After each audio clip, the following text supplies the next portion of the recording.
إن الحمد لله نحمده ونستعينه ونستغفره ونعوذ بالله من شرور أنفسنا ومن سيئات أعمالنا من يهده الله فلا مضل له ومن يضلل فلا هادي له وأشهد أن لا إله إلا الله وحده لا شريك له وأشهد أن محمدا عبده ورسوله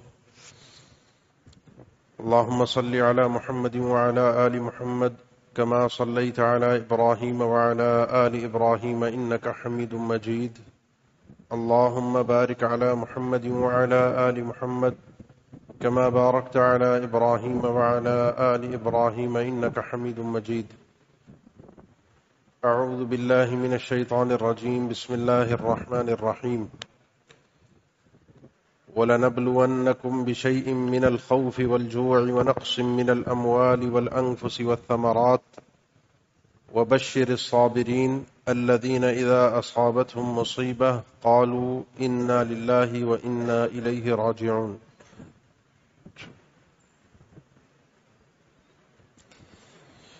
انشاءاللہ آج آپ سے گفتگو کرنی ہے اور کوشش ہوگی کہ اپنی بات کو آدھے گھنٹے میں سمیٹ لوں۔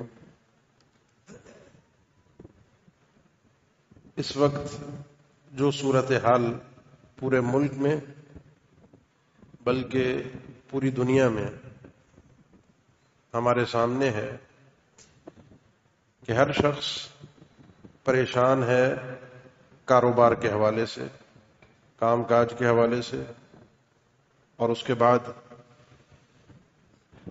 مہنگائی اور اس کے نتیجے میں گھریلو ضروریات پورا کرنے کے لیے ایک انسان لمحے لمحے پر پریشان ہوتا ہوا نظر آتا ہے۔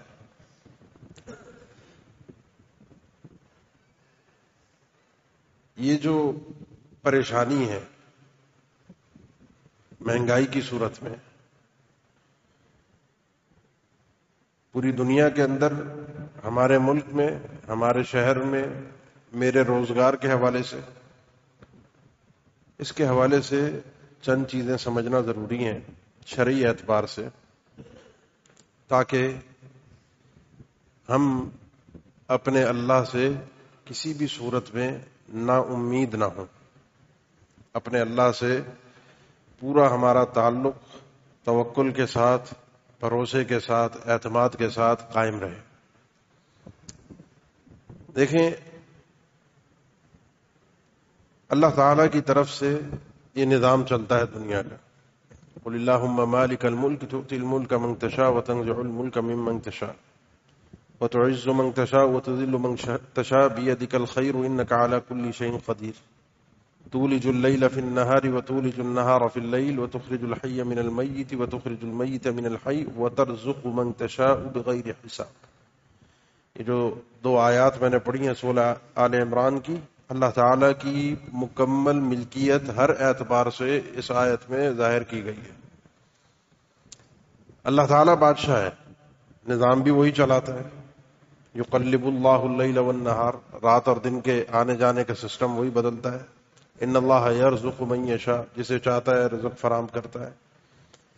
اللہ وہ ہے جو تمہارے لیے اس زمین سے اناج کو پیدا کرتا ہے، اللہ وہ ہے جو تمہارے لیے آسمانوں سے پانی کو برساتا ہے، اللہ وہ ہے جو تمہارے پیٹھ پیچھے تمہارے لا علمی کی حالت میں تمہارے کھانے پینے کا بندوبست کر کے تم تک تمہارا رزق پہنچا دیتا ہے۔ کون ہے؟ قل من یرزقکم من السماوات والارض، آسمان و زمین میں کون ہے جو تمہیں رزق فراہم کرتا ہے؟ وفی السماء رزقکم وما توعدون، آسمان میں ہے تمہارا رزق، آسمان سے تمہارا رزق نازل ہوتا ہے، اللہ اتارتا ہے، اللہ کے فیصلوں سے آتا ہے۔ یہ جو پانی ہے جو ہماری زندگی کی اصل ہے، ہمارے حیات کی اصل ہے، یہ بھی اللہ آسمان سے اتارتا ہے۔ تم میں سے کوئی شخص نہیں ہے کہ جب پانی کم ہو جائے تو اس پانی کو لا کر برسا سکے، اس پانی کو زمین سے نکال سکے۔ یہ جو آپ سورہ ملک روز تلاوت کرتے ہیں، قل ارأیتم ان اصبح ماؤکم غورا فمن یأتیکم بماء معین، یہ تمہارا پانی نیچے زمین کے اندر چلا جائے اور تمہاری پہنچ سے دور ہو جائے تو کون ہے تمہیں پانی زمین سے نکال کر لا کر دینے والا؟ اانتم انزلتموہ من المزن ام نحن المنزلون، اس پانی کو آسمان سے تم برساتے ہو یا ہم برساتے؟ اس سال آپ کے ملک میں قلت تو نہیں ہوئی، لیکن جس کثرت سے پانی کو ہونا چاہیے تھا اس طرح سے پانی آپ کو مل نہ سکا۔ ہر سال برف باری ہوتی ہے، پانی آپ کو وافر مقدار میں میسر ہو جاتا ہے۔ یہ برف آسمان سے جو برستی ہے، بادلوں سے جو گرتی ہے، یہ جو اولے گرتے ہوئے ينزل من السماء من جبال فيها من برد فيصيب به من يشاء ويصرفه عن من يشاء، ان اولوں کو آسمان سے برسانے والا بھی وہی ہے۔ اگر یہ کم ہو جائے، برف باری کم ہو، تو آپ کے پاس پانی کم ہے تو وہ کھیتی تک کم پہنچے گا، آپ کی زرعی زمین تک۔ زرعی زمین کو پانی نہیں ملے گا تو آپ تک کھانے پینے کی چیزیں نہیں پہنچ سکتی۔ اللہ میرا اور آپ کا رازق ہے، مالک ہے، مدبر ہے، رب ہے، سارا سسٹم کائنات کا وہ چلا رہا ہے۔ یہ بات اپنے ایمان، جس کو ہم کہتے ہیں نا پتھر پر لکیر، وہ مٹ جائے، لیکن ہمارے ایمان سے کسی صورت اس بات کو کم نہیں ہونا چاہیے۔ اپنے ذہن سے اس بات کو نکال دیجئے کہ یہودی سازش، اس دنیا کا نظام یہودی چلا رہے ہیں۔ جو کچھ ہوتا ہے، مہنگائی ہوتی ہے، یہودی کر رہے ہیں۔ کورونا آیا، یہودی لے کر آئے۔ دنیا کا کام کاج کاروبار بند ہوا، یہودیوں نے کیا، یہودیوں نے ہمیں پریشان کیا۔ بھائی آپ کا میرا رب پروردگار، اتنی بڑی کائنات کا مالک، ان معمولی یہودیوں کے آگے مجبور ہے کیا؟ جو ہم نے اتنا عام سا سمجھ لیا ہے کہ ہر چیز یہودیوں کے کنٹرول میں ہے، ہر چیز یہودی چلا رہے ہیں، ہر چیز یہودی کرتے ہیں۔ ہاں، وہ چالیں اپنی چلتے ہیں، وہ مکر کرتے ہیں، ان کا فریب ہوتا ہے، وہ کنٹرول کرنے کی کوشش کرتے ہیں، لیکن وَمَكَرُوا مَكَرَ اللَّهُ وَاللَّهُ خَيْرُ الْمَاكِرِينَ، ان کی اپنی سازشیں ہوتی ہیں، اللہ ان کی سازشوں کو انہی کے اوپر پلٹ دیتا ہے، ان کو وہیں سے گھیرتا ہے جہاں سے وہ لوگوں کو برباد کرنے کی، لوگوں پر کنٹرول کرنے کی کوشش کرتے ہیں، اللہ وہیں سے گھیر کر ان کو مار دیتا ہے۔ اپنے اللہ پر بھروسہ تو کیجیے، اپنے اللہ کو پہچانیے تو صحیح، اپنے اللہ کی معرفت تو حاصل کیجیے، اپنے پروردگار پر جس طرح بھروسہ کرنے کا یقین ہے کر کے دیکھیے۔ وَمَن يَتَوَكَّلْ عَلَى اللَّهِ فَهُوَ حَسْبُهُ، اپنے اللہ سے دل کی سچائی اور گہرائی کے ساتھ مانگ کے تو دیکھیے، ناممکن ہے۔ پروردگار کا وعدہ ہے کہ جو مجھ پر بھروسہ کرتا ہے میں اس کے لیے کافی ہو جاتا ہوں۔ آج آپ کو یہ جملہ سمجھانا ہے تھوڑے سے وقت میں۔ یہ تو اب تک جو بات تھی وہ اللہ کا تعارف تھا کہ یہ سسٹم سارا اللہ چلا رہا ہے۔ اب اللہ نے دنیا کے اندر چیزوں کو نظام کے ساتھ جوڑا ہے، اسباب بنائے ہیں، انبیاء کو بھی اسباب اختیار کرنے کے لیے کہا۔ موسیٰ، یہ لاٹھی ہے تمہارے ہاتھ میں، اضرب بعصاک البحر، اس کو سمندر پر مارو گے تو تمہیں راستہ فرعون سے بچنے کے لیے مل جائے گا۔ معجزہ بھی ہے، لیکن اس کے لیے بھی ہاتھ چلانا پڑے گا، لاٹھی اٹھانی پڑے گی۔ تو اللہ تعالیٰ نے اسباب بنائے ہیں، سسٹم بنایا ہے، کسی چیز کو کسی چیز کے ساتھ جوڑا ہے، تو یہ دنیا کا سسٹم چلتا ہے، نظام چلتا ہے۔ آپ کسی کے حوالے سے کسی چیز کے سبب ہیں کسی کے لیے، اور کوئی آپ کے لیے سبب ہے کسی چیز کا، آپ کو کسی چیز کی ضرورت ہے، اس کو آپ سے کسی چیز کی، تیسرے کو کسی چیز کی۔ یہ اللہ نے ایک سسٹم بنایا ہے جس میں تجارت ہوتی ہے، جس میں لین دین ہوتا ہے۔ ایک کھیتی باڑی کرنے والا زمین سے اناج نکالتا ہے، اپنی فصل کاٹتا ہے، پھر وہ کسی کو بیچتا ہے، پھر وہ مارکیٹ میں پہنچتی ہے، پھر مارکیٹ سے دکان تک، محلے کی دکان سے آپ کے گھر تک، پھر وہ بنتی ہے، آپ پکاتے ہیں اور کھاتے ہیں۔ ایسے ہی ہے نا سسٹم۔ اس کو کہتے ہیں، جو ہماری معاشیات ہیں، جو ہماری اکنامکس ہے، اس کی زبان میں کہتے ہیں ڈیمانڈ اینڈ سپلائی۔ کبھی آپ کو چیز زیادہ میسر ہوتی ہے اور طلب اتنی نہیں ہوتی، کبھی طلب زیادہ ہوتی ہے، مانگ زیادہ ہوتی ہے اور مارکیٹ میں مال نہیں ہوتا۔ محسوس کرتے ہیں نا آپ، کبھی آپ دیکھتے ہیں ٹماٹر 10 روپے کی بھی پوری کی پوری پیٹی بک رہی ہوتی ہے، 10 کلو 15 کلو، روپے 1 روپے کا کلو ٹماٹر، اور ایک وقت آتا ہے کہ 400 روپے کلو ٹماٹر بک رہا ہوتا ہے۔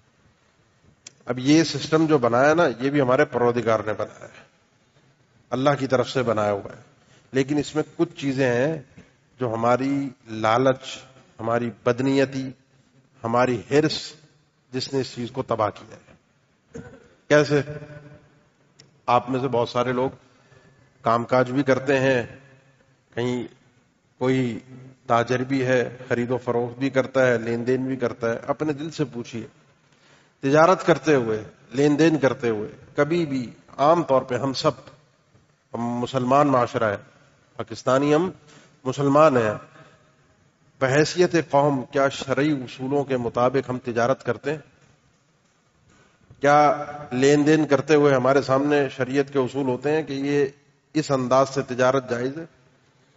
اکثریت کا یہ کہنا ہے جی اگر یہ مولویوں کے حساب سے ہم نے کاروباری لین دین کام کاج کرنا شروع کیا بھوکے مر جائیں گے، کیونکہ شریعت آپ کو ہرس، لالچ اور ناجائز منافع خوری سے روکتی ہے۔ ایسا ہے نہیں ابھی پیٹرول کے ریٹ بڑھتے ہیں، اس کے بعد کیا ایسا نہیں ہوتا کہ بہت ساری چیزوں کی قیمتیں اس کے ساتھ ساتھ بڑھتی ہیں؟ کچھ چیزیں پیٹرول سے متاثر ہوتی ہیں اور کچھ چیزیں نہیں بھی ہوتی، کچھ چیزیں اس حد تک نہیں ہوتی، لیکن قیمتیں ہر چیز کی بڑھتی ہیں۔ پیٹرول پمپ پہ پیٹرول موجود ہے، ایسے ہی ہے نا، موجود ہے۔ رات کو 12 بجے اعلان ہوگا، وہ پیٹرول جو اس کمپنی نے خریدا ہے اس ڈیلر کے پاس موجود ہے، اس پمپ پر آ چکا ہے۔ اگر آپ 11:55 پہ خریدتے ہیں تو آپ کو 5-7 روپے سستا ملے گا۔ جیسے 12 بجے گورنمنٹ نے ریٹ بڑھایا وہ میٹر تبدیل ہو جائے گا، وہی پیٹرول جو اس کے پاس اس ٹینک کے اندر موجود ہے اب قیمت بڑھنے کے بعد وہ آپ کو مہنگا بیچ رہا ہے، حالانکہ اس کی خرید کتنے کی تھی؟ یہ ہماری لالچ اور ہرس ہے۔ کتنے ہم میں سے ایسے ہیں جو کاروبار کرتے ہوئے، چیزوں کی خرید و فروخت کرتے ہوئے اس چیز کا خیال رکھتے ہیں میری خرید اتنی ہے، اب مارکیٹ میں اس چیز کے ریٹ بڑھ گئے ہیں، ماڈل پرانا ہے، تو ہم اس کو کس قیمت پر بیچیں، پرانی قیمت پر یا نئی قیمت پر؟ میں آپ کو سچی بات بتاؤں، بات ذکر کرنے کی نہیں ہے، وہ لوگ ہیں نہیں اس قابل عقیدہ اور ایمان کے حوالے سے۔ آغا خانی ملک کے ایک حصے میں میرا جانا ہوا، آغا خانی، وہ پورا علاقہ آغا خانیوں کا تھا، ہمیں اتنی واقفیت نہیں تھی، ایک دکان پر ایک چیز لینے کے لیے رک گئے، وہ ڈرائی فروٹ وغیرہ، تو وہ شہتوت ہوتے ہیں نا، اس میں ایک توت ہوتا ہے، توت بیچ رہا تھا، ٹیبل رکھی ہوئی تھی، اس کے اوپر سامان تھا، توت کی 3 تھیلیاں ادھر تھیں اور 1 تھیلی ادھر تھی، ہم 2-3 ساتھی تھے، سب نے لی، ایک نے یہاں سے اٹھا لی، ایک نے وہاں سے، ایک نے وہاں سے، اس نے دیکھا مکس کر دیا، اس نے کہا آپ نے غلط کیا۔ کیوں جی غلط کیا؟ کہنے لگا یہ توت سستی ہے اور یہ توت مہنگی ہے۔ کیوں جی کیا فرق ہے؟ ہمیں تو نظر نہیں آیا، ہم تو ان چیزوں کی اتنی واقفیت نہیں رکھتے، اتنی گہرائی نہیں ہوتی، کون سی چیز پرانی، کون سی چیز نہیں، کون سی چیز اچھی، کون سی چیز بری۔ کہنے لگا یہ جو ہے وہ پچھلے سال کا ہے اور یہ اس سال کا ہے، اس کی قیمت کم ہے اور اس کی قیمت زیادہ ہے۔ وہ چاہتا تو ہمیں اسی طریقے سے بیچ سکتا تھا، آغا خانی تھا نہیں نا، اس ملک میں، اسی دور میں، اسی سال وہ آدمی اس طریقے سے خرید و فروخت کر رہا ہے۔ پھر ان کے علاقے میں کئی اعتبارات سے وہ بڑے خوشحال تھے، ان کے علاقے میں کئی اعتبارات سے خوشحالی بھی تھی، بہرحال یہ اللہ کا نظام ہے۔ بہت بڑے امام اور محدث گزرے محمد ابن منکدر رحمہ اللہ، ان کی بھی تجارت تھی، دکان تھی، کپڑا بیچتے تھے، ایک کپڑا تھا 5 دینار کا یا درہم کا اور ایک کپڑا تھا 10 درہم کا، ایک ہی نوعیت ہوتی ہے، عام طور پر کوالٹی کا فرق ہوتا ہے، جیسے آپ لوگ کاروباری حضرات جانتے ہیں ایک چیز کی کوالٹی اچھی ہوتی ہے، ایک کی زیادہ اچھی ہوتی ہے، ایک کی کم ہوتی ہے۔ دکان سے اٹھ کر گئے ہوئے تھے، بھتیجا دکان پر بیٹھا تھا، دیہاتی ایک آیا باہر سے، اس نے بھاؤ تاؤ طے کیے، وہ جو 5 درہم والا تھا وہ 10 درہم میں ان کے بھتیجے نے دیہاتی کو بیچ دیا۔ جس طرح ہمارے یہاں ایک بڑا ماہر اور فنکار اور کامیاب تاجر، سیلز مین وہی ہوتا ہے نا جتنے اچھے طریقے سے بیوقوف بنا سکے، خریدار کو بیوقوف بنا کے چیز بیچ دے۔ ہمارے یہاں ایسے ہی ہوتا ہے، اس نے بھی شاید ایسے ہی کیا ہو یا بھول میں کیا ہو۔ بہرحال محمد ابن منکدر رحمہ اللہ واپس آئے، پتا چلا کہ جی وہ بچے نے 5 درہم والا کپڑا 10 درہم میں بیچ دیا، حالانکہ 10 درہم والا کپڑا بھی ان کے پاس موجود تھا، ایک ہی جیسی چیز تھی لیکن کوالٹی میں فرق تھا۔ اس دیہاتی کو تلاش کرنے کے لیے نکلے، مارکیٹ میں ڈھونڈا، آگے پیچھے ڈھونڈا، بہرحال مل گیا، اس کے ہاتھ میں کپڑا نظر آیا، اسے روکا، کہاں سے لیا ہے؟ فلاں دکان سے، کتنے کا؟ اتنے کا۔ اس نے کہا وہ دکان میری ہے، میرے بھتیجے نے آپ کے ساتھ غلطی سے یہ سودا کر لیا ہے، اب 3 چیزیں، یا تو اپنے 5 درہم واپس لو، یا یہ کپڑا واپس دو، اپنے پیسے لو، یا پھر 10 درہم تم نے چونکہ دیے تو 10 درہم کی کوالٹی والا کپڑا لو۔ دیہاتی کہنے لگا کیا ہو گیا؟ ہم نے دونوں نے اپنی مرضی سے خوشی سے سودا کیا ہے، میں نے لے لیا، میں راضی ہوں۔ ہمارے یہی ہوتا ہے نا، ہمارا کاروباری اصول یہ ہے کہ خریدار اور بیچنے والا، خریدنے والا لینے والا، یہ دونوں اگر راضی ہیں تو ہم کہتے ہیں شریعت کی کیا پرواہ، بھئی اتنی جتنے کی بھی چیز بیچیں ہم، ہماری مرضی، جتنے کا بھی منافع کمائیں۔ انہوں نے کہا نہیں، یہ اتنے کی چیز ہے، یہ اتنے کی چیز ہے، تمہیں ایسا ہی کرنا پڑے گا۔ بالآخر وہ مجبور ہو، اس نے اپنے 5 درہم واپس لیے۔ اور 5 درہم، حالانکہ دونوں راضی تھے. شرعی اگر ظاہری اصولوں کے مطابق دیکھیں نا، ظاہری اصولوں کے مطابق تو سودا بالکل جائز اور درست ہے، کوئی دھوکہ نہیں ہے. چیز سامنے ہے، بیچنے والے نے قیمت بتائی ہے، خریدار نے خریدی ہے، یہ پیسے حلال ہیں، حرام نہیں ہے. لیکن ان پیسوں میں برکت نہیں ہے. حلال سے آگے کی ایک چیز ہوتی ہے، اس کو برکت کہتے ہیں. اور برکت کیا ہوتی ہے؟ برکت یہی ہوتی ہے جو آج ہماری زندگی میں موجود نہیں ہے، نہ میرے وقت میں، نہ میرے کاروبار میں، نہ میرے مال میں، نہ اولاد میں، نہ گھر میں. کسی چیز میں برکت مجھے نظر نہیں آتی. وجوہات کیا ہیں؟ یہ لالچ، یہ حرص. ظاہری طور پر میں کسی بھی عالم کے پاس جاؤں، اپنے کاروبار کے طریقے بیان کروں اور مجھے جواز کا فتویٰ مل سکتا ہے. جیسا ہیر پھیر کر کے میں سوال کر لوں، جواز کا فتویٰ مل جائے گا، برکت ختم ہو جائے گی. اگرچہ آپ کا کاروبار ظاہری طور پر شرعی اصولوں کے مطابق ہو، برکت زندگی سے ختم ہو جاتی ہے. تو اپنے کاروبار کو شرعی اصولوں کے مطابق بنائے. اللہ سے جنگ کر کے، اللہ سے لڑ کر وہ کون سا معاشرہ ہے جو کامیاب ہو سکتا ہے؟ یمحق اللہ الربا ویربی الصدقات فإن لم تفعلوا فأذنوا بحرب من اللہ ورسولہ. یہ سود کو نہیں چھوڑتے تو اللہ اور اس کے رسول کے ساتھ جنگ کے لیے تیار ہو. اعلان جنگ ہے. اللہ سود کو برباد کر دے گا. بڑے بڑے ملکوں کی معیشت برباد ہوتی ہوئی دیکھیے. تو اللہ سے جب جنگ کرو گے، اللہ سے لڑو گے، مقابلے میں اتر کے آؤ گے، کہاں میری، آپ کی، پاکستان کی، اسرائیل کی، یہودیوں کی اوقات کے اللہ سے لڑ سکیں؟ کس کے اندر یہ ہمت ہے؟ پھر یہی پریشانی آئے گی جو پریشانی ہماری زندگی میں ہے. تو اسلامی طریقے سے تجارت کرنا ایک تاجر کے لیے بہت ضروری ہے. رحم اللہ رجلا سمحا اذا باع. اللہ کی رحمتیں اس تاجر پر جو خرید و فروخت، لین دین، کوئی بھی چیز بیچتا ہے، کوئی چیز بھی خریدتا ہے، سماحت کے ساتھ، کشادگی کے ساتھ، وسعت کے ساتھ. گدی سے پکڑ کر منافع کمانا، جھوٹ بولنا، دھوکہ دینا، فراڈ کرنا، اسلامی اصولوں سے ہٹ کر کاروبار کرنا. یہ آپ دیکھیں آپ کے ملک میں، آپ کے شہر میں زمینوں کی قیمتیں، پلاٹوں کی قیمتیں کتنی بڑھ گئی ہیں. آپ میں سے جو لوگ اس کاروبار سے وابستہ ہیں، ہمیں تو نہیں پتا، ہم ان سے سنتے ہیں. اکثریت اس میں ایسے لوگوں کا پیسہ شامل ہوا جو صرف انویسٹر تھے. وہ آپس میں جیسے ہوتا نا 100-200 لوگ ہیں، ایک دوسرے کو فائلیں خرید رہے ہیں، بیچ رہے ہیں. وہ یوں فائلیں خریدتے بکتے بکتے اصل جو کنزیومر تھا، اصل جو جس کو ضرورت تھی اس چیز کی، وہ 10 لاکھ کی چیز ہے اسے 1 کروڑ میں ملتی ہے. کیوں؟ کیونکہ یہ لوگ ملکیت لیے بغیر، قبضہ لیے بغیر، چیز کو اپنے نام کروائے بغیر، بس فائل ایک گھوم رہی ہے، گھماتے جا رہے ہیں. اسٹاک ایکسچینج کا کاروبار اسی طریقے سے ہو رہا ہے. پچھلے سال چینی کی قیمتیں بڑھی نا 2-3 سال سے. ہمارے ایک واقف ہے، ان کا چینی کا ہی کاروبار ہے. کہنے لگے یہ جو مل ہے، شوگر مل، یہ سودا طے کرتی ہے پارٹی کے ساتھ. آپ کسٹمر ہیں، آپ جو ہے وہ بیچ کے ایجنٹ ہیں، آپ کے ساتھ سودا طے ہوا. کہنے لگے مل سے ریٹ نکلا 70 روپے کلو چینی کا. اس آدمی نے اپنی چینی بک کروائی 70 روپے کلو کے حساب سے. چینی کا ایگریمنٹ بنا کر ایک کاغذ اسے دے دیا کہ آپ کی مثال کے طور پہ اتنے ٹن، 1000 ٹن چینی 70 روپے کلو کے حساب سے، یہ آپ کا کاغذ ہے. 6 مہینے بعد یہ چینی آپ کو ملے گی. چینی ابھی بنی نہیں ہے، وہ چینی ابھی تک وجود میں آئی نہیں ہے. اب یہ کاغذ کا ٹکڑا 70 روپے سے شروع ہوا، 10-12 دن کے اندر اندر 80 روپے پر پہنچ گیا. اس نے 72 روپے میں بیچا، 72 والے نے 74 میں، 74 والے نے 76 میں، اس نے 80 میں، 82. وہ کاغذ ہی گھومتا رہا. وہ چینی جب وجود میں آئے گی، جب اس گوڈاؤن میں پڑی رہے گی، جب تک جس آدمی، آخری آدمی کے پاس وہ کاغذ پہنچے گا اور وہ مل سے وہ چینی اٹھوائے گا، پتہ چلا وہ 70 کی چینی ہے، وہ 95 روپے کلو میں اٹھی، مارکیٹ میں آتے آتے 100 روپے، 105 روپے، 110 روپے کلو میں بک رہی ہے. اسلامی اصولوں کے مطابق تجارت نہیں تھی. چیز کو قبضے میں لیا نہیں، ملکیت میں چیز آئی نہیں. جب آپ نے اس طریقے سے کاروبار نہیں کیا، آپ جانتے نہیں ہیں، ہم پوچھتے نہیں ہیں، ہم طریقہ کار سیکھنا نہیں چاہتے. منافع ہے نا. یہ جو جتنے لوگوں نے خریدا سب کو بیٹھے بیٹھے منافع ملا نا. جس نے 70 کی وہ کاغذ کا ٹکڑا 72 میں بیچا، اس کو بیٹھے بیٹھے پیسے مل گئے. 2 دن 3 دن کے اندر اندر اس کو اس کا منافع مل گیا. لیکن کیا ہوا؟ جب چینی آپ کے گھر تک پہنچی، وہ جو 70 روپے کی چیز تھی وہ 110 روپے کی ہو گئی. یہ شریعت نے یہ ناجائز منافع خوری سے روکا ہے، ذخیرہ اندوزی سے روکا ہے. یہاں حکومت کا بھی کردار ہے کہ ذخیرہ اندوزی کرنے والوں کو روکے.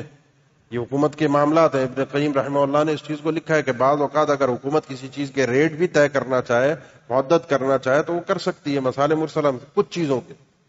ورنہ اللہ کے نبی صلی اللہ علیہ وسلم کے بعد جب صحابہ کرام ہے کہ اللہ کے نبی مہنگائی ہو گئی، مارکیٹ میں ریٹ بڑھ گئے، تو بھاؤ تاؤ کے لیے ریٹ طے کر دیجئے کہ یہ چیز اتنے کی بکے گی. آپ نے فرمایا نہیں، یہ ریٹ طے کرنا ان اللہ المسعر القابض الباسط. یہ جو اللہ کے کونی فیصلے ہوتے ہیں نا، سسٹم چلانے کے، دنیا کا سسٹم، اسباب، یہ جو اسٹائل بنا ہوا ہے، اسی کے ذریعے اللہ ہی ریٹ طے کرواتا ہے. یہ ریٹ طے کرنا اللہ کا کام ہے. اللہ یہ جو رزق کو تنگ بھی کر دیتا ہے اور کشادہ بھی کر دیتا ہے. تو ظاہر سی بات ہے، وہ ڈیمانڈ اینڈ سپلائی کے اندر جب چیز کم ہوتی ہے، ڈیمانڈ زیادہ ہوتی ہے تو ریٹ بڑھ جاتے ہیں. سپلائی زیادہ ہوتی ہے، ڈیمانڈ نہیں ہوتی، ریٹ کم ہو جاتے ہیں. یہ اللہ کا سسٹم ہے بنایا ہوا. یہ ریٹ طے کرنا ہمارا کام نہیں، لیکن کچھ چیزوں کو انتظامی طور پر طے کیا جا سکتا ہے. بہرحال وہ ایک تفصیلی بحث ہے. تو یہ ایک شرعی اصولوں کے مطابق جب تک ہم یہ کام نہیں کریں گے، جب تک ہمارا معاملہ نہیں بن سکتا. دوسری جو چیز ہے وہ ہے کہ اللہ تعالی کی طرف سے دو چیزیں اور ہوتی ہیں جو اپنے خاص بندوں کے ساتھ وہ فضل کرتا ہے، اور وہ دو چیزیں ہوتی ہیں آزمائش، مصیبت، اور دوسرا ہوتا ہے گناہوں کی سزا. جب انسان تکلیفوں میں، تنگیوں میں، پریشانیوں میں گھر جاتا ہے نا، تو یا تو وہ اس کے لیے آزمائش ہوتی ہے. وَلَقَدْ أَرْسَلْنَا إِلَىٰ أُمَمٍ مِّن قَبْلِكَ فَأَخَذْنَاهُم بِالْبَأْسَاءِ وَالضَّرَّاءِ لَعَلَّهُمْ يَتَضَرَّعُونَ. آپ سے پچھلی امتوں کی طرف یہ تنگیاں، سختیاں کر کے، کبھی کشادگی کر کے، کبھی ان کے معاملات کو کھینچ تان کے ہم ان کو آزماتے ہیں تاکہ یہ لوگ اللہ کی طرف پلٹ کے آئیں. اگر یہ سسٹم نہ ہو، میں جس طریقے سے کما رہا ہوں آگے بڑھتا جاؤں، تو ہم میں سے ہر شخص، سچی بات کہوں نا، ہم میں سے ہر شخص اپنی ذات میں ایک فرعون ہوگا، اپنی ذات میں ایک خدا ہوگا. کسی بڑے کو نہیں مانے گا، کسی بڑے کو تسلیم نہیں کرے گا. یہ جب جھٹکے آتے ہیں نا تو انسان کو اس کی اوقات یاد آ جاتی ہے، پروردگار یاد آ جاتا ہے، اللہ یاد آ جاتا ہے. اس کو یہ پتہ چلتا ہے مجھ سے اوپر کوئی ہے جو سسٹم چلا رہا ہے، میں نہیں ہوں. جب یہ جھٹکے لگتے ہیں نا تو انسان تھوڑا سا اپنی کھال کے اندر واپس آتا ہے. یہ اللہ کی طرف سے آزمائشیں بھی نعمت ہوتی ہیں مومن کے لیے، کیونکہ وہ پلٹ کر رب کی طرف آ جاتا ہے. وَلَنَبْلُوَنَّكُمْ بِشَيْءٍ مِّنَ الْخَوْفِ وَالْجُوعِ وَنَقْصٍ مِّنَ الْأَمْوَالِ وَالْأَنفُسِ وَالثَّمَرَاتِ. ہم تمہیں آزمائیں گے، کبھی تمہارا رزق تنگ ہوگا، کبھی آسمان سے پانی کم برسے گا، کبھی تمہارے ثمرات، یہ زراعت، تمہارے کھانے پینے کی چیزیں، زمینی پیداوار کے اندر کمی ہوگی، کبھی گھر کے اندر کمی ہوگی، کبھی کام کاج میں کمی ہوگی. یہ ساری آزمائشیں آتی رہیں گی. وَبَشِّرِ الصَّابِرِينَ. کامیاب وہ ہے، خوشخبری اس کے لیے جو صبر کر گئے، جن تکلیفوں کو اپنے اللہ کی خاطر جھیل گیا. آپ حکومت کو گالیاں دیں، آپ P T I, Imran Khan, سب پہ تانہ زنی کر لیں، یہودیوں کی سازش، یہودی کر لیں. بات یہ ہے کہ میں کسی سیاسی پارٹی کی بات نہیں کر رہے ہیں یہاں بیٹھ کے. پچھلی حکومتیں، ان کا بھی یہی حال تھا. ہر کوئی آ کر مہنگائی کر کے ہی کہتا تھا 2 روٹی کے بجائے 1 روٹی کھا لو، چینی کے اتنے دانے کم کر دو، فلانا کر دو. ہر ایک کا یہی حال ہے. ان کو گالیاں دے کر، ان کو برا بلا کہہ کر ہم اپنی زندگی نہیں بدل سکتے، ہم اپنے حالات نہیں بدل سکتے. ہم نے جو کرنا ہے وہ ہم کریں. باقی ان کو گالیاں دینے سے آپ کے گھر کے کام کاج پہ کوئی فرق نہیں پڑے گا، کوئی فرق نہیں پڑے گا. ہاں، آپ اپنا غصہ تھوڑا سا ہلکا کر لو گے، اپنے دل کا بوجھ تھوڑا سا ہلکا کر لو گے. بعض اوقات جائز ذرائع ہوں گے، بعض اوقات ناجائز ذرائع ہوں گے. بعض اوقات وہ بوجھ ہلکا کرنے میں الٹا وہ میرا کھاتا جو ہے، وہ میرا نامہ اعمال جو سیاہ ہوتا رہے گا. عقل مند آدمی وہ ہے جو کام کی بات کرتا ہے. من کان یؤمن باللہ والیوم الآخر فلیقل خیرا او لیصمت. اللہ آخرت کے دن پر ایمان ہے تو یہ تو اچھی بات کو، نہیں تو خاموش رہو. اب مہنگائی کا حل یہ نہیں ہے کہ آپ یہودیوں کو گالیاں دیں، حکومت کو گالیاں دیں اور اس کے بعد خاموشی سے بیٹھ جائیں.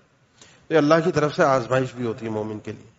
اور بعض اوقات یہ رزق کی تنگی اللہ کا عذاب بھی ہوتا ہے. بلکہ ایک ہی وقت میں یہ رزق کی تنگی، تکلیفیں، پریشانیاں کچھ لوگوں کے لیے عذاب ہوتی ہیں اور کچھ لوگوں کے لیے آزمائش ہوتی ہے. ایک ہی چیز ایک ہی وقت میں کچھ لوگوں کے لیے آزمائش اور کچھ لوگوں کے لیے عذاب ہوتا ہے.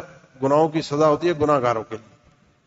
وضرب الله مثلا قرية كانت آمنة مطمئنة يأتيها رزقها رغدا من كل مكان فكفرت بأنعم الله فأذاقها الله لباس الجوع والخوف بما كانوا يصنعون. بڑی کشادہ، خوشحال، بڑی بہترین قوم تھی. اللہ کی نعمتوں کی ناشکری کی، اللہ نے ان کا رزق تنگ کر دیا. ان کو لباس الجوع والخوف، ڈر خوف کا لباس پہنا دیا اور رزق تنگ ہو گیا، امن ایمان سب ختم ہو گیا. اللہ کی نعمت ہے نا، لیلاف قریش ایلافہم رحلۃ الشتاء والصیف فلیعبدوا رب هذا البیت الذی اطعمهم من جوع وآمنهم من خوف. جو تمہیں رزق فراہم کرتا ہے مکہ جیسی وادی کے اندر، بواد غیر ذی زرع، جہاں پر کوئی زراعت نہیں ہے، کوئی زمینی پیداوار نہیں ہے، وہاں پر تمہارے لیے سارے جہان سے رزق اکٹھا کر کے پہنچا دیتا ہے. وارزقهم من الثمرات لعلهم يشكرون. اللہ ہر قسم کا پھل یہاں پہنچنا چاہیے. ابراہیم علیہ السلام کی دعا تھی. یہ رزق فراہم کرنا اللہ کی نعمت ہے. اب وہ جب تنگ کرتا ہے گناہوں کے سبب تو یہ گناہوں کی معافی بھی ہو جاتی ہے اگر بندہ سمجھ جائے, سنبھل جائے. نہیں تو لوگ جو ہے وہ جب رزق کی تنگی ہوتی ہے تو حرام کی طرف بھی چلے جاتے ہیں. لوٹ مار, ڈکیتی, چوری, یہ سب کام لوگ کرتے ہیں. اسی لیے اللہ کے نبی صلی اللہ علیہ وسلم کی معروف مشہور حدیث ہے, اتقوا اللہ واجملوا فی الطلب, اللہ سے ڈرو اور یہ جو روزگار کے ذرائع ان کو اچھے حلال جائز ذرائع اپنا.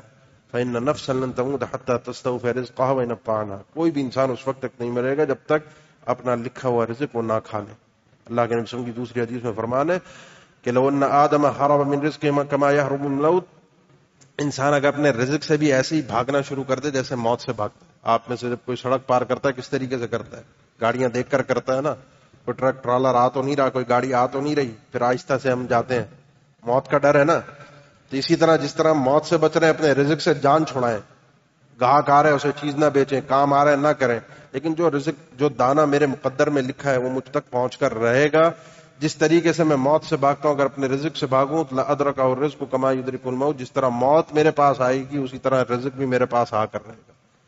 یہ جو مقدر میں لکھا ہے انسان وہ رزق کھائے بغیر دنیا سے نہیں جا سکتا. اسی لیے آگے اللہ کے نبی نے اس حدیث کے آخر میں فرمایا کہ اپنے ان ذراؤں کو خذوا ما حل ودعوا ما حرم, جو حلال چیزیں ہیں ان کو اپناؤ, حرام چیزوں کو چھوڑ دو. حلال روزگار کے ذرائع اپناؤ, حرام چیزوں کو چھوڑ دو. یہ حل ہے, یہ حل ہے. حلال کی طرف آئیے, اپنے جائز ذرائع روزگار بڑھائیے, اللہ پر بھروسہ کیجیے, اعتماد کیجیے. اور توکل کا مطلب یہی ہے, وَمَن يَتَوَكَّلْ عَلَى اللَّهِ فَهُوَ حَسْبُهُ, جو شروع میں آیت پڑھی تھی, وَمَن يَتَوَكَّلْ عَلَى اللَّهِ فَهُوَ حَسْبُهُ, جو اکیلے اللہ پر بھروسہ کرتا ہے اکیلا اللہ اس کے لیے کافی ہے. بھروسہ کیجیے اپنے پروردگار پر. غالباً کوئی تابعی نام ذہن میں نہیں ہے, ان کے پاس لوگوں نے آ کر کہا مہنگائی بہت ہو گئی ہے. انہوں نے کہا مہنگائی ہو گئی تو ہوتی رہے, اگر یہ ایک جو یا گندم کا دانہ بھی 10 درہم کا بھی ملنا شروع ہو جائے مجھے پرواہ نہیں ہے. الذی یعطینا فی الرخص یعطینا فی العزائم, وہ اللہ وہ ہے جو ہمیں جب کشادگی اور آسانی والے دنوں میں رزق فراہم کرتا ہے تو تنگی اور تکلیفوں میں بھی رزق اس نے ہی فراہم کرنا ہے. تو جو اللہ کا وعدہ ہے وہ اللہ نے پورا کرنا ہے. جو اللہ نے میرے ذمہ میں کام لگایا میں وہ کام کروں. ما خلقت الجن والانس الا ليعبدون ما اريد منهم من رزق وما اريد ان يطعمون ان الله هو الرزاق ذو القوة المتين. اللہ ہم سے رزق کا سوال نہیں کرتا, اللہ نے ہماری ذمہ داری عبادت کرنے کی لگائی ہے, حلال طریقے سے, جائز طریقے سے, شرعی اصولوں کے مطابق کاروبار کرنا یہ بھی عبادت ہے. نماز پڑھنا یہ عبادت ہے, روزہ رکھنا عبادت ہے, اچھے اخلاق اپنانا عبادت ہے, اور ایک اللہ پر سچا کھرا بھروسہ کرنا یہ سب سے اعلیٰ ترین عبادت ہے. اس کو توحید کہا جاتا ہے, جس کو توحید کہا جاتا ہے. کوئی دھاگے تعویذ ادھر ادھر جا کر منتیں مانگ کر کسی پیر فقیر کو راضی کر کے کہیں بھی آپ چڑھاوے چڑھا لیں, اللہ راضی ان چیزوں سے نہیں ہوگا, نہ رزق ملے گا. حلال رزق کے راستے یہی. اپنے اللہ پر بھروسہ کیجئے جس طریقے سے پرندے بھروسہ کرتے ہیں. لو انکم تتوکلون علی اللہ حق توکلہ, جس طرح اللہ پر توکل کرنے کا طریقہ کار ہے اس طریقے سے اگر تم توکل کرو گے, بھروسہ کرو گے, اللہ پر اعتماد کرو گے تو اللہ ایسے ہی تمہیں رزق فراہم کرے گا جس طرح پرندوں کو کرتا ہے. صبح کو خالی پیٹ نکلتے ہیں, رات کو شام کو پیٹ بھر کے واپس آتے ہیں. نکلتے ہیں, نکلنا آپ نے ہے, وسائل آپ نے اختیار کرنے ہیں, محنت آپ نے کرنی ہے, پھر جو رزق ملے گا وہ رب کی عطا ہے, وہ اللہ نے فراہم کرنا ہے. اس لیے جائز ذرائع آمدن بڑھائیے. نمبر 2, کسی کو گالیاں دے کر کسی کو برا بلا کہہ کر کچھ نہیں ملے گا. پھر کیا کرنا ہے, اپنے رب سے استغفار کیجیے. پریشانی میں ہے نا, من لزم الاستغفار جعل اللہ من کل ضیق مخرجا ومن کل ہم فرجا, ہر تنگی سے نکلنے کا راستہ رب تعالی فراہم کر دیتا ہے. ہر غم کو, ہر پریشانی کو, ٹینشن کو ختم کر دیتا ہے. اللہ سے مانگنے کے انداز ہیں, یہ طریقہ کار ہے. جو حل اللہ نے دیا اسے اپنائیے. آپ گالی دیں گے اس کے بجائے آپ استغفار کریں. آپ حکمرانوں کو کوسیں گے, یہودیوں کو برا بھلا کہیں گے, اس کے بجائے اللہ سے استغفار کر لیجیے. یہ رزق کی ضمانت تو ہمیں اللہ کی نبی صلی اللہ علیہ وسلم کی طرف سے ملی ہے کہ جو استغفار کرے گا اللہ اس کو رزق فراہم کرے گا. لیکن گالی دینے سے رزق ملے گا یہ اللہ کے نبی صلی اللہ علیہ وسلم نے نہیں بتایا. کسی کو برا بھلا کہہ کر رزق ملے گا یہ اللہ کے نبی صلی اللہ علیہ وسلم نے نہیں بتایا. یہ اپنائیے. نمبر 3, ہمارے معاشرے کی سب سے بڑی مشکل یہ ہے اس وقت کہ ہم جو ہے وہ ایک بہترین زندگی گزارنا چاہتے ہیں. ہماری خواہشات بڑھ گئی ہیں, ہمارا انداز زندگی بدل گیا ہے. ابھی ہم اپنی بات کریں گے, باقی دنیا کی تو بات چھوڑ دیں گے. جہاں پر لوگ عیاشی کر رہے ہیں, جو کما رہے ہیں, جو حرام حلال کی قید سے باہر ہیں, ان کا تو زندگی کا انداز ہی اور ہے. اپنی ضروریات زندگی کو طے کیجئے کہ کیا چیز میرے لیے ضروری ہے, جو میرے زندہ رہنے کے لیے, میرے بچوں کے لیے, میرے گھر بار کے لیے. اس کے بعد دوسرے مرحلے پر کون سی ایسی چیزیں ہیں کہ جن کا ہونا بہتر ہے, نہ ہو تو میرے لیے زندگی کی پریشانی ہوگی, مشکل ہوگی, وہ بھی اپنائیے. لیکن ایک جو ہوتی ہے جن کو کہا جاتا ہے تحسینیات, جو ایک جس کو ہم کہتے ہیں لگژری لائف, جو ہمارا ایک شاہانہ انداز زندگی ہوتا ہے, عیاشی والی زندگی, موج مستی والی زندگی. موج مستی والی زندگی کیا ہے؟ موبائل ہے آپ کے پاس, صحیح چل رہا ہے, ٹھیک ہے, اب اس دور کی ایک طرح سے ایک ضرورت بن گئی ہے, حصہ بن گیا ہے زندگی کا. لیکن ضروری تو نہیں ہے کہ آپ ہر دفعہ اچھا موبائل خریدیں, نیا موبائل خریدیں. موبائل کا ماڈل تبدیل ہو رہا تو آپ بھی تبدیل کریں, دنیا کو دکھانے کے لیے, دنیا کو بتانے کے لیے. جس حال میں آپ کو آپ کے پروردگار نے رکھا ہے اس حال میں خوش رہنا سیکھیے, اپنے پروردگار سے راضی رہیے, ادھر ادھر مت جھانکیے, ادھر ادھر مت جائیے, ورنہ پریشان ہوتے رہیں گے. اپنی زندگی کو اس طریقے سے محدود کریں گے, اللہ کے وعدوں پر یقین رکھیں گے, اللہ سے استغفار کریں گے, جو اللہ نے دیا ہے اس پر اعتماد کے ساتھ, بھروسے کے ساتھ ان چیزوں کو اپنائیں گے.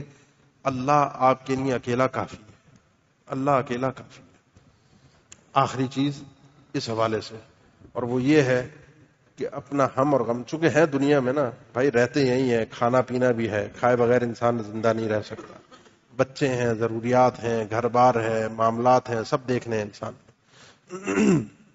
پریشانی ہر ایک کے ذہن پر سوار ہوتی ہے. اب ایسا نہیں ہے کہ میں آپ کو کہہ دوں یہ پریشانی آپ چھوڑ دیں, نہیں, یہ بلکہ حتی یسأل الرجل عن اہل بیتہ کلکم راع وکلکم مسئول عن رعیتہ, تم میں سے ہر شخص سے سوال ہوگا بیوی بچوں کے لیے کیا کمایا, بلکہ جو کما کر لاتا ہے اس نیت کے ساتھ کہ اللہ نے حکم دیا اس کو ایک ایک لقمے پر, حتی ما تجعل فی امرأتک. سعد بن وقاص رضی اللہ تعالیٰ عنہ سے اللہ کے نبی نے فرمایا تھا, وہ لقمہ جو تم کما کر لاتے ہو تمہاری بیوی کھاتی ہے, اس ایک ایک لقمے پر تمہارے لیے اجر ہے. کل قیامت کے دن پوچھا بھی جائے گا تم سے, بیوی بچوں کے لیے کیا کیا, کیسی تربیت کی, ان کو کیسے پالا, حلال کمایا حرام کمایا, ایک ایک سوال ہوگا. لیکن اپنا ہم اور غم, سب سے بڑی پریشانی اور ٹینشن اس دنیا کو بنا لینا, یہ شریعت نے نہیں سکھایا. ہمارا مسئلہ ایک یہ بھی آتا ہے کہ ہم دنیا کی چیزوں کو, دنیا کے معاملات کو, روزگار کو, کاروبار کو, کام کاج کو سب سے بڑی ٹینشن سمجھتے ہیں, اور جس کی سب سے بڑی ٹینشن دنیا ہوتی ہے. من کانت الدنیا ہمہ, جو شخص اپنا ہم, اپنی سوچ, اپنی اس ذہن کے اندر جو چیز گھوم رہی ہے 24 گھنٹے, نماز میں بھی کھڑا ہے تو یہی چیز دماغ پر سوار ہے, جس کا ہم یہی ہے نا, تو اللہ تعالیٰ جعل اللہ فقرہ بین عینیہ, جو دنیا ہی سوچتا رہتا ہے, دنیا کے لیے پریشان ہوتا ہے, فقر و فاقہ اس کے یہاں پر ہوتا ہے, جہاں دنیا کا امید ترین آدمی. اللہ تعالیٰ اس کے کاموں کو فرق علی شملہ, اس کے کاموں کو بکھیر دیتا ہے. ولم یأتی من الدنیا الا ما قدر له, دنیا اتنی ملے گی جتنی مقدر میں. پریشانی سے, تمہارے پریشان ہونے سے دنیا کا رزق تمہارا بڑھ نہیں جائے گا. لیکن ومن کانت الآخرۃ ہمہ, جو اپنا ہم اور غم, اپنی ٹینشن پریشانی آخرت بناتا ہے, سوچتا ہی آخرت ہے, اللہ آخرت میں کیسے کامیاب کرے گا, جہنم سے کیسے بچ سکوں, اللہ کو کیسے راضی کر سکوں, جنت میں کیسے داخل ہو جاؤں, جنت میں اعلی جنت کیسے ملے, اللہ کے نبی صلی اللہ علیہ وسلم کی جنت میں رفاقت کیسے ملے, اللہ کیسے راضی ہوگا. یہ جو یہ سوچتا رہتا ہے نا, اللہ تعالیٰ جعل اللہ غناہ فی قلبی, اللہ کے نبی صلی اللہ علیہ وسلم نے فرمایا اللہ تعالیٰ اس کے دل کو امیر کر دیتا ہے. اور اصل امیری جو ہے, اور امیری اور غریبی اور غربت اور مہنگائی کا تعلق ہے ہی دل سے, دل سے تعلق ہے. کتنے لوگ امیر ہیں آپ جانتے ہیں, بڑے بڑے نام ہیں, نام کیا لوں میں اب کسی کا, پھر بھی وہ تھوڑے تھوڑے پیسوں کے لیے ذلیل ہوتا ہے دنیا کے سامنے, دنیا سے گالیاں کھاتا ہے. بڑے بڑے لوگ ہیں, نام ہے. اور کچھ ایسے بھی ہوتے ہیں تنگ دست ہوتے ہیں, کلاش ہوتے ہیں, غریب ہوتے ہیں, پھر بھی جو ہے وہ لوگوں کے کام آتے ہیں.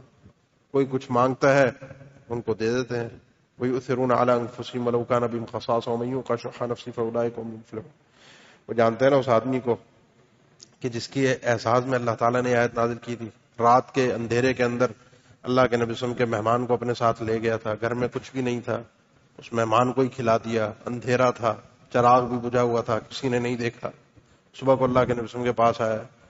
اللہ کے نبی صلی اللہ علیہ وسلم فرمایا کہ اللہ تعالیٰ نے تمہارے اعزاز میں آیت نازل کی اور تم نے جو کام کیا تھا، تمہاری اس حرکت پر. صحیح بخاری کے الفاظ ہیں لقد عجب اللہ من فعلکما او ضحک من فعلکما. اللہ تعالیٰ تمہارے اس کام سے، تم دونوں میاں بیوی نے جو ایک کام کیا تھا، کھانا کھانے کا جو ایک انداز اپنایا تھا، کھا نہیں رہتے، اللہ کو اس بات پر، تمہارے اسلوب پر ہنسی بھی آئی تھی اور اللہ نے تعجب بھی کیا.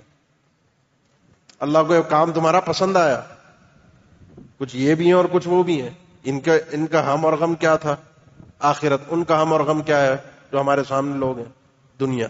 وہ ذلیل ہو رہے ہیں، ان کا مقام یہ ہے کہ ان کا ذکر آسمانوں پر ہو رہا ہے. اللہ ان کا ذکر قرآن مجید میں وحی کی صورت میں نازل فرما رہا ہے دنیا کے سامنے. تو اپنا ہم اور غم آخرت بنائیے.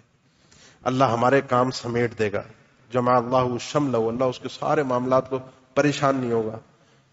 اسپتال، آپ صحت مند یہاں بیٹھے ہیں نا، سانس لے رہے ہیں، جسم کا نظام صحیح چل رہا ہے، کوئی پریشانی نہیں ہے، اسپتال جائیے. وہ کیا آپ جیسا انسان نہیں ہے؟ اس نے کیا ایسا کوئی بڑا گناہ کیا ہے کہ وہ اس سزا میں مبتلا ہے؟ سانس لینے کے لیے منہ پہ آکسیجن لگی ہوئی ہے، آپ کو نہیں لگی ہوئی. وہ ایسی بیماری میں مبتلا ہے کہ جس کے علاج کے لیے وہ لاکھوں روپے قرضہ لے کر علاج کروا رہا ہے، آپ سکون سے یہاں بیٹھے. اللہ آپ کے کام سمیٹ دے گا. دنیا آپ کے پاس، اللہ کے نبی صلی اللہ علیہ وسلم فرمایا، پھر دوڑی دوڑی آئے گی اگر آخرت ہم اور غم.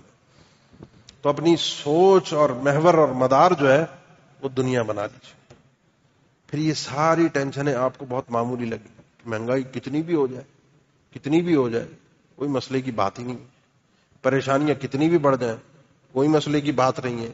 کامیابی اصل آخرت کی کامیابی ہے. اس کی اگر میں نے پرواہ کر لی، اس کی اگر میں نے ٹینشن پال لی، اس دنیا سے، اس جسم سے روح نکلتے کے ساتھ ہی مستریح و مستراح، راحت میں آ جاتا ہے وہ آدمی. دنیا کی تکلیف من نصب الدنیا و اذاها، یہ جو مومن بندہ ہے، جب اس کی روح نکلتی ہے، دنیا کی تکلیفیں، ٹینشنیں، پریشانیاں، اذیتیں سب ختم ہو جاتی ہیں. الی رحمت اللہ، اللہ کی رحمت پہ پہنچ جاتا ہے. ختم، ابدی آرام مل گیا اس کو، ابدی اللہ کی رحمت مل گئی، سوائے آخرت کی چند گھاٹیوں کے، آخرت کے، قیامت کے چند مقامات کے. سارا معاملہ یہ رب تعالیٰ نے اس کا آسان کر دیا. لیکن اگر یہ دنیا سے نکل کر پھنس گیا، کیا فائدہ؟ اس دنیا کی زندگی بھی اذیت میں گزاری دنیا کی خاطر، اور آخرت بھی اپنی برباد کر دی. اللہ تعالیٰ ہمیں سمجھنے کی، ایمان کی، استقامت کی توفیق دے، توکل کرنے کی توفیق دے. یہ پریشانیوں کی گھڑیوں میں، تکالیف کے معاملات کے اندر، مصائب میں اللہ کسی بھی وقت ہمیں غافل نہ کر دے اپنی یاد سے. ہمیشہ ہم اللہ کو، اپنے پروردگار کو یاد کریں. زبان پر اذکار ہوں، ایمان، عمل صالح ہمارے جسم پر، وجود پر واضح ہو، نظر آ رہا ہو، اپنے اللہ سے کسی لمحے کے لیے انسان دور نہ ہو. پھر آپ اللہ کی رحمت میں ہوں گے. اللہ کے حوالے سے خصوصی کرم اور فضل ہوگا. پھر اکیلا اللہ آپ کے لیے کافی ہوگا. ومن يتوکل علی اللہ فهو حسبہ. اقول قولی ھذا واستغفر اللہ لی ولکم وآخر دعوانا الحمد للہ رب العالمین. اس ویڈیو کو زیادہ سے زیادہ شیئر کیجیے اور ہمارے چینل سبحانی مسجد لیاری کو سبسکرائب کیجیے اور صدقہ جاریہ کے مستحق بنیے. جزاکم اللہ خیرا کثیرا فی الدنیا والآخرہ.